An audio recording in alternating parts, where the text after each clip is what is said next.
Basic requirement کیا ہے؟ اگر آپ کو قرآن سمجھنا ہے، قرآن پہ عمل کرنا ہے، قرآن پہ ایمان لانا ہے، قرآن کی دعوت دینا ہے، قرآن کی حکومت قائم کرنا ہے، یہ پوری دنیا کو امن و امان میں لانا ہے، فساد مٹانا ہے، کچھ بھی کرنا ہے تو آپ کو پہلے قرآن سمجھنا پڑے گا۔ قرآن کو سمجھنے کے لیے ایک چھوٹا سا اسٹیپ ہے، وہ ہے عربک لینگویج۔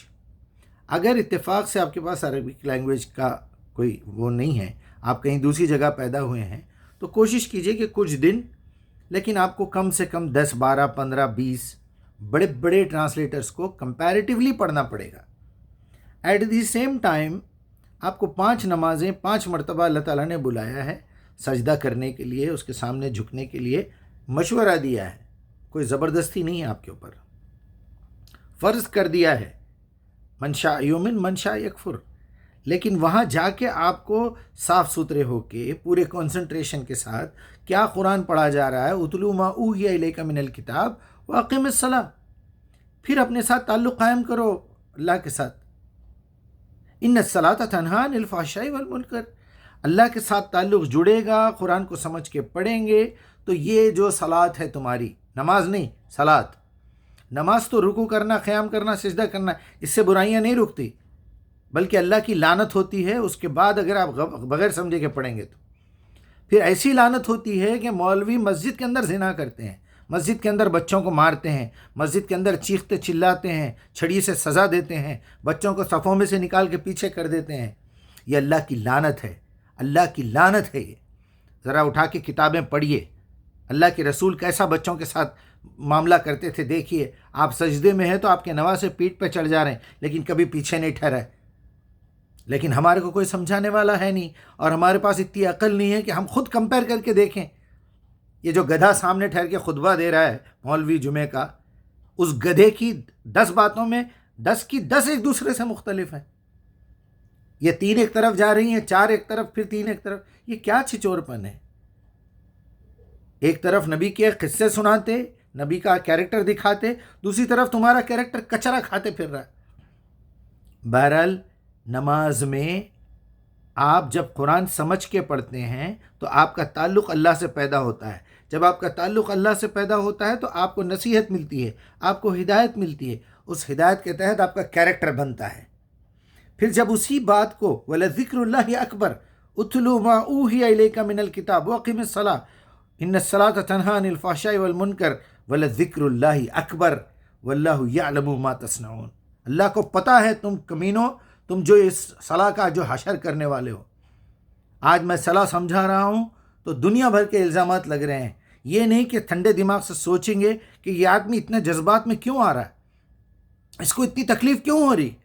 اس لیے ہو رہی ہے کہ تم نے بٹا لگایا ہوا ہے اپنے نام کے اوپر، بینر لگایا ہوا ہے تم نے، ہم اسلام کے دائی ہیں، ہم اسلام کے مفتی ہیں، ہم عالم ہیں، ہمارے پاس سرٹیفکیٹ ہے، ہم نے یہ کتابیں پڑھی ہے، وہ کتابیں پڑھی ہے۔ خاک پڑھی ہے تم نے، تمہارا پیٹ چیرو، دماغ چیرو، الف بھی نہیں نکلتا علم کا، عین بھی نہیں نکلتا، بنیاد بھی نہیں نکلتی۔ تم نے قصے کہانیاں سن کے اپنا وقت ضائع کیا ہے۔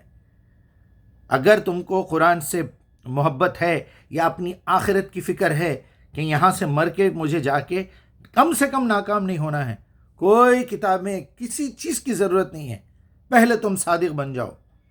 محمد الرسول اللہ کو 40 سال میں جب نبوت ملی، ایسے ہی نہیں ملی۔ اس وقت پوری سرزمین پہ محمد الرسول اللہ جیسا سچا اور محمد الرسول اللہ جیسا امین آدمی کوئی نہیں تھا۔ جو چیز ہے سچ کو قبول کرنا ہے، سننا ہے، سچ کو دماغ میں رکھنا ہے، سچ کو دیکھنا ہے، سچ بولنا ہے، سچ پہ عمل کرنا ہے، سچ کی دعوت دینا ہے، سچ کے خلاف لڑنا ہے، وہ آدمی ہوتا ہے سچا۔ اسے کسی نبوت کی، کسی کتاب کی ضرورت نہیں ہے۔ اس میں اپنا ظرف ہے، وہ نفس وما سواہا الہمہا فجورہا و تقواہا۔ وہاں بھی 2 صفات بتائی ہے اللہ تعالیٰ نے، فجورہا پھٹ کے نکل جانا، حد سے باہر ہو جانا، جہالت میں ہو، غلو میں ہو، شرک میں ہو، کفر میں ہو، ضد میں ہو، الحاد میں ہو، کسی طرح بھی نکل جانا۔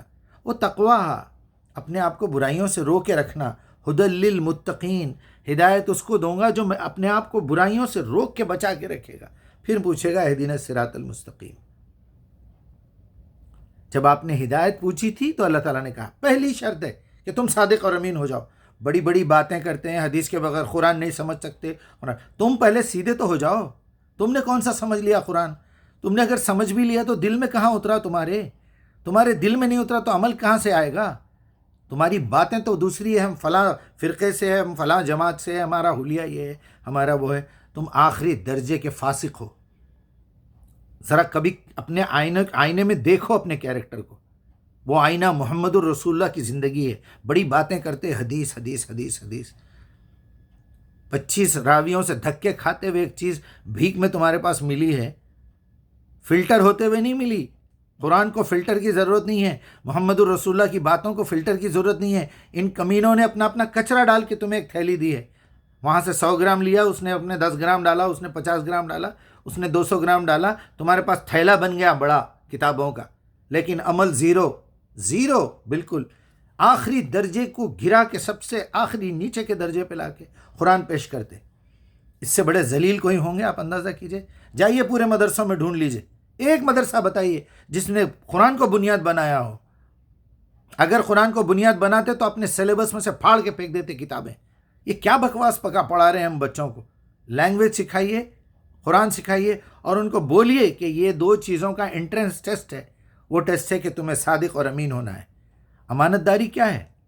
امانت داری یہ ہے کہ تم اگر کوئی بات کو، سچ کو قبول کر چکے ہو، تم نے اپنے آپ میں سچائی لا لی ہے، جھوٹ سے پرہیز کرتے ہو، دھوکہ نہیں دیتے ہو، کسی کی خیانت نہیں کرتے ہو، کسی کی غیبت نہیں کرتے ہو، اپنے جسم کا حق ادا کرتے ہو، تو اب امانت پہ آ جاؤ.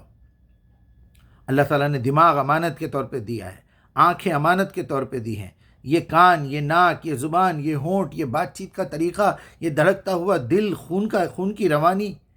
ذرا جا کے پوچھو ان سے جس کے گردے خراب ہو گئے ہیں، ڈائلیسس کرا رہے ہیں، کیا تکلیف میں ہوتی ہے ان کی زندگی، کتنا پیسہ پانی کی طرح بہایا جا رہا ہے.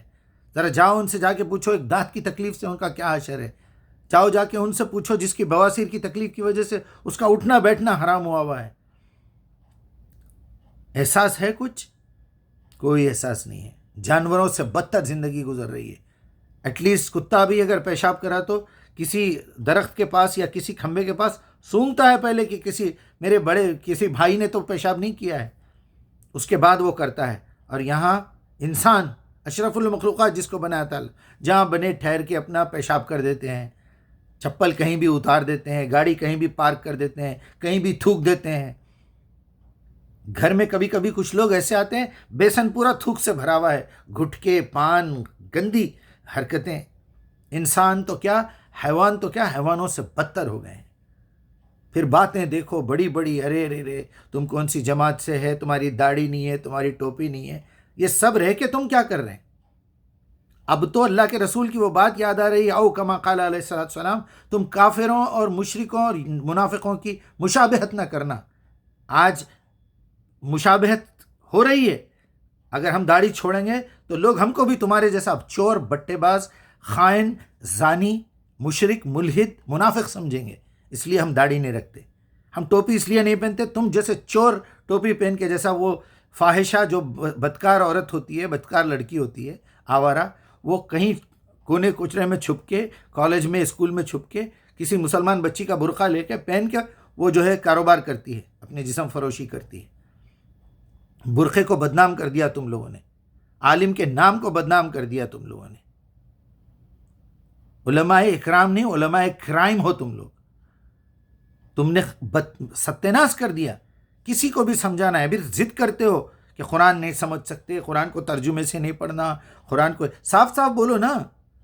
ہم جس گھڑ پہ بیٹھے ہوئے ہیں کچرا بیچنے کے لیے، صرف ہمارے عالم کے پاس سے خریدنا. تم جیسا وہ ڈاکٹر لکھ کے بولتا نا، نیچے کی میڈیکل ہال سے لے لینا دوا، کیونکہ اس کا کمیشن رہتا، ایکس رے کے لیے بھیجتا، ٹیسٹ کے لیے بھیجتا، تو اس کا کمیشن رہتا اندر. تو تم اپنے عالم، اپنے مترجم کا حوالہ دیتے، کیونکہ تمہاری دکان کا پروموشن وہ کر رہا ہے اپنی تفسیر میں، اپنے ترجمے میں الٹے سیدھے عقائد پیش کر رہا ہے.